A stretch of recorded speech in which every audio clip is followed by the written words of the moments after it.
Do you have some extra leftover ham laying around? Well, we did too recently, and we just turned it into this ham salad spread, which is absolutely delicious. We're going to show you exactly how we make this, and it is quite easy. In our case, we have some spiral ham that was left over, but you certainly don't need to use a spiral ham for this. The key thing here is you want to be able to cut this into some small chunks where you can fit it into a nice meat grinder, and we're going with our classic one here instead of our KitchenAid.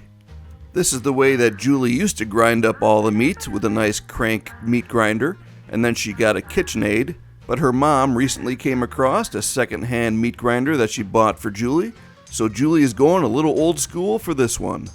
It might require a little bit more muscle, but it sure is fun to watch. She is grinding up all the leftover ham that we had, but she'll measure everything out for you later on so you know the exact proportions to use. Normally with the KitchenAid, there's a tool that you can use to push down that meat into the hopper, but she doesn't have that here and she's using her fingers, but that's okay. There's nothing really too sharp in there.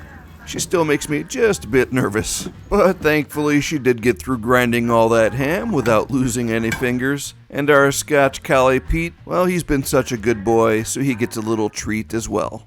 There you go, Pete. Enjoy. And now let's get to making that ham salad. Here, Julie's going to grab 3 cups of that ground ham and place that into a separate bowl. There we go. And now she's grabbing 1 cup of real mayonnaise. And she did stress here that she did try in the past Miracle Whip and it just does not taste the same. So for the best results, she does recommend sticking with the real mayonnaise. Once we've got that in there, then we move on to our sweet relish. And here we go with a 1/2 cup of the sweet relish. Our family likes these proportions the best, but it's always fun to try different proportions to see what you like best yourself. And now Julie's got her rubber spatula and she's going to give this a nice thorough mixing.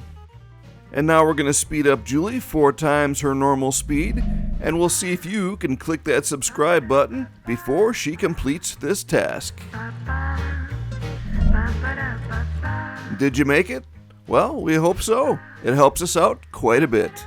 And once you have that fully mixed together, it's ready to serve. We love to make sandwiches out of this and also use it as a delicious cracker spread. Be sure to check out this recommended video right here as well. And you can see the ingredients list below in the description. Until next time, God bless.